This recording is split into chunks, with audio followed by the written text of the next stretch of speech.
अस्सलाम वालेकुम नाजरीन, मैं हूँ सुमेरा रब नवाज़ और आप देख रहे हैं टीचिंग जॉब किड्स। सबसे पहले तो मेरी तरफ से तमाम अहले इस्लाम को रमज़ानुल मुबारक बहुत मुबारक हो। बेज़ुबां को जब ज़ुबां देता है, बेज़ुबां को जब ज़ुबां देता है, पढ़ने को फिर वो कुरान देता है।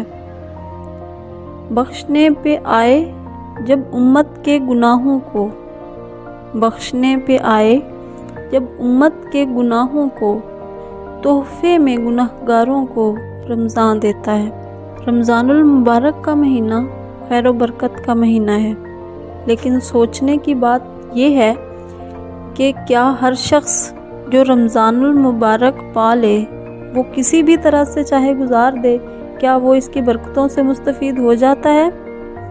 यकीनन ऐसा नहीं है।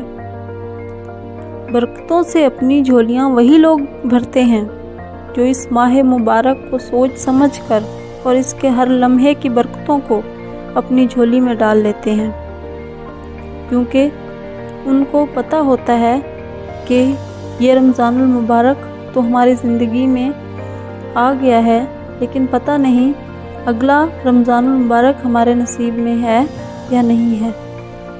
यहाँ मैं आप सबके साथ एक वाक़या शेयर करना चाहती हूँ, ज़रा तवज्जो से सुनिएगा। एक दफ़ा रमज़ानुल मुबारक में मैंने अपनी दोस्त को कॉल की, हमारी बात हो रही थी इसी तरह के रोज़े के हवाले से।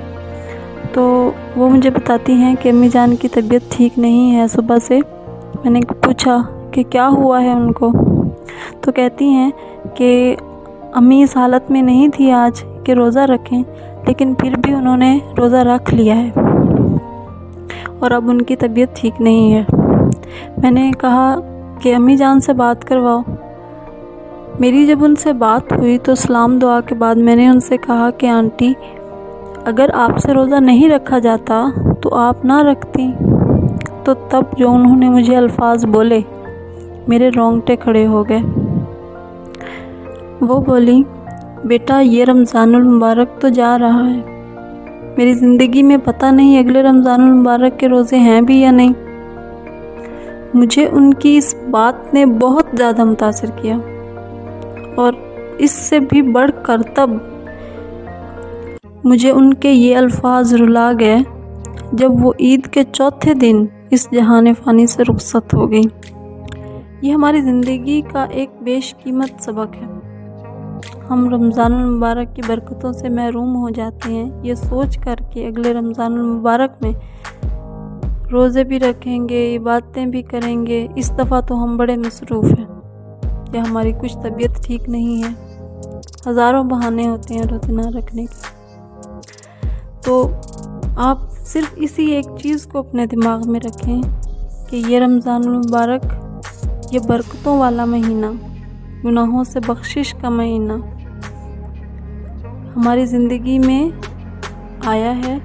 पता नहीं अगले रमज़ान मुबारक तक हम होंगे भी या नहीं। ज़रूरी है कि हम रमज़ानुल मुबारक से इस्तिफ़ादे का पक्का इरादा करें और रमज़ानुल मुबारक से पूरा फ़ायदा उठाने के लिए ये भी ज़रूरी है कि हम अपनी मसरूफियात को पेश नज़र रखते हुए अपने लिए ऐसा निज़ाम व औक़ात मुरतब करें जिसमें इबादत और मुताला कुरान व हदीस के लिए ज़्यादा से ज़्यादा वक्त निकाला जाए, क्योंकि अल्लाह ताला तो अपनी महबूब कौम की हालत भी इस वक्त तक नहीं बदलता जब तक वो खुद कोशिश ना करें। ठीक है, यानी अगर आप इस महीने में भी इबादत नहीं करते, रोज़े नहीं रखते, अल्लाह ताला से दुआएं नहीं मांगते, तो ये ना सोचें कि इसी ऐसे महीने की बरकत से ही आपको सब कुछ हासिल हो जाएगा। ऐसा हरगिज़ नहीं है। मेरी ये वीडियो आपको कैसी लगी कमेंट में ज़रूर बताएं। अगर पसंद आए तो लाइक कर दें और अगर अभी तक आपने मेरे इस चैनल को सब्सक्राइब नहीं किया तो सब्सक्राइब करें। आप सबकी समाअतों का बहुत बहुत शुक्रिया। अल्लाह हाफ़िज़।